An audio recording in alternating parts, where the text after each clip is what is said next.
बिस्मिल्लाहिर्रहमानिर्रहीम। अस्सलामुअलैकुम दोस्तों, आज हम सीखते हैं ब्लूस्टैक से अगर हमने कोई वीडियो डाउनलोड की हो, जिस तरह के विडमेट में हम कोई चीज़ डाउनलोड करते हैं तो उसको अपने कंप्यूटर में किस तरह कॉपी किया जा सकता है। तो उसको कॉपी करने का बहुत आसान तरीका है। अपनी कोई भी एप्लीकेशन जो आपने ब्लूस्टैक में इंस्टॉल की हुई हो उसको ओपन करें। मिसाल के तौर पर हम यूट्यूब ओपन करते हैं। ओपन करने के बाद नेविगेशन बार को नीचे लाएं और यहाँ से सेटिंग में जाएं। सेटिंग में जाने के बाद हम स्टोरेज में जाते हैं। स्टोरेज में जाने के बाद सबसे नीचे हमारे पास होता है एक्सप्लोर। हम एक्सप्लोर में जाते हैं। एक्सप्लोर में जो भी हमारा मुतल्लिका फ़ोल्डर होता है हम उस फोल्डर में जाते हैं। मिसाल के तौर पर हमारे पास जो फाइलें डाउनलोड हुई हैं वो विडमेट में हुई हैं। विडमेट में डाउनलोड का फ़ोल्डर है। यहाँ पर जितनी भी फाइलें हैं उनमें से किसी भी एक फ़ाइल पर क्लिक को प्रेस किए रखें तो वो सेलेक्ट हो जाएगी। अब हम इसको सेलेक्ट ऑल करते हैं, यानी कि तमाम की तमाम फाइल्स सेलेक्ट हो गई। अब यहाँ से हम इसको मूव टू करते हैं। कॉपी करनी हो तो कॉपी टू करें और मूव टू करना हो तो मूव टू कर लें। मूव टू करने के बाद अपनी डिवाइस सेलेक्ट करें।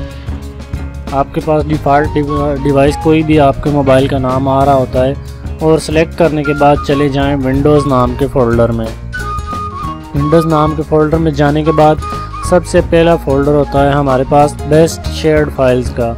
यहाँ पर क्लिक करें और उसके बाद जब वो फ़ोल्डर ओपन हो जाए तो मूव पर क्लिक करें। जब हम मूव पर क्लिक करते हैं तो तमाम की तमाम फाइल्स वहाँ पर मूव हो जाती हैं। तो अब ये फाइल्स हमारे पीसी में कहाँ आई होती हैं, तो इसका तरीक़ाकार ये है कि माई कंप्यूटर खोलें। कंप्यूटर में सी में जाएं, यहाँ पर प्रोग्राम डेटा में जाएं। प्रोग्राम डेटा में जाने के बाद ब्लूस्टैक्स नाम का फ़ोल्डर है, इसमें जाएं।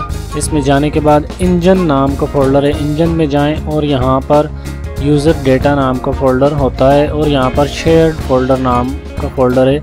यहाँ पर आएँ तो देखें आपकी जो फाइल्स हैं वो यहाँ पे मूव हो गई हैं, कॉपी हो गई हैं। अभी मज़ीद हो रही हैं, साथ साथ तमाम फाइल्स आ रही हैं। तो बहुत ही आसान तरीका है। यहाँ से आप इनको कट करके कॉपी करके किसी भी दूसरे फ़ोल्डर में ले जा सकते हैं। ये अभी साथ साथ आहिस्ता आहिस्ता कॉपी हो रही हैं। इसके बाद आप बेशक उसको ब्लूस्टैक्स वगैरह से डिलीट कर दें, लेकिन यहाँ पर आपके पास पड़ी रहेंगी। अभी ये मैंने पूरा मुकम्मल ड्रामा विडमेट से डाउनलोड किया था और उसको मैंने पीसी में कॉपी कर रहा हूँ। तो इसको इस तरह कॉपी किया जा सकता है। अगर कोई भी मुश्किल पेश आए तो आप कमेंट्स में पूछ सकते हैं। शुक्रिया।